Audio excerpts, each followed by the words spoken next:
ఎడారిలో సెలయేర్లు నవంబర్ 21.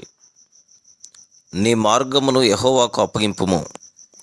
37వ కీర్తన 5వ వచనం. నిన్ను ఇబ్బంది పెడుతున్నది ఏదైనా వెళ్ళి తండ్రికి చెప్పు. దానంతటిని తీసుకెళ్ళి ఆయన చేతుల్లో పెట్టు. అప్పుడే ప్రపంచమంతా పరుచుకొని ఉన్న కంగారు పెట్టే తత్రపాట్ల నుండి విముక్తుడు అవుతావు. నువ్వు ఏదైనా చేయవలసి వస్తే, బాధను భరించవలసి వస్తే, ఏదైనా కార్యాన్ని తలపెడితే వెళ్ళి దాని గురించి ప్రభుతో చెప్పు. దానంతటిని ఆయనకి తగిలించు. ఇక నీకు దిగులేవి ఉండవు, ఆందోళన ఉండదు.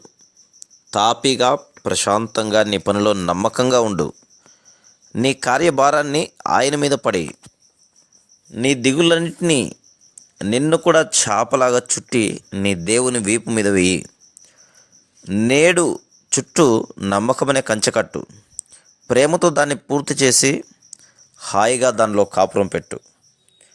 రేపు వైపు చూడకు కన్నెత్తి.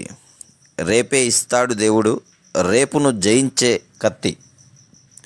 దేవుడు మనం నడిచే దారిని సమ్మతిస్తే దాన్ని ఆయన వశం చేయడం వీలవుతుంది. తన మార్గాన్ని ప్రభువుకి అప్పగించడం విశ్వాసం ఉన్నవాడికే సాధ్యం. మన దారి మంచి దారి కాదని ఏమాత్రం అనుమానం ఉన్నా విశ్వాసం ఆ ఛాయలకే రాదు. ఆయన చేతుల్లో పెట్టడం అన్నది ఒక్కసారి జరిగి చేతులు దులిపేసుకునేది కాదు. ఇది ఎప్పుడూ సాగే తతంగం. ఆయన నడిపింపు ఎంత వింతగా, ఊహించలేనిదిగా కనిపించినప్పటికీ, కొండ అంచుకి ఎంత దగ్గరగా ఆయన నిన్ను తీసుకెళ్ళినప్పటికీ ఆయన చేతుల్లోంచి కళ్ళాన్ని లాగేసుకోకూడదు.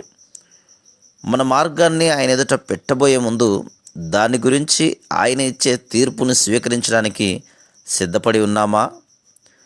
అన్నిటికంటే ముఖ్యంగా ఒక క్రైస్తవుడు తన అలవాటుల్ని, పాతుకుపోయిన తన అభిప్రాయాలను నిశితంగా పరిశీలించుకునే పరిస్థితిలో ఉండాలి. తమ అలవాట్ల గురించి క్రైస్తవులు దేనికవి అంగీకారంలే అన్న ధీమాతో ఉంటారు. కొందరు క్రైస్తవులు ఎందుకంత భయంగా ఉంటారు? సమాధానం స్పష్టం. వాళ్ళు తమ మార్గాన్ని యెహోవాకు అప్పగించలేదు. దాన్ని దేవుని దగ్గరికి తీసుకెళ్లారు కానీ తిరిగి తమతో తెచ్చేసుకున్నారు. Praise the lord.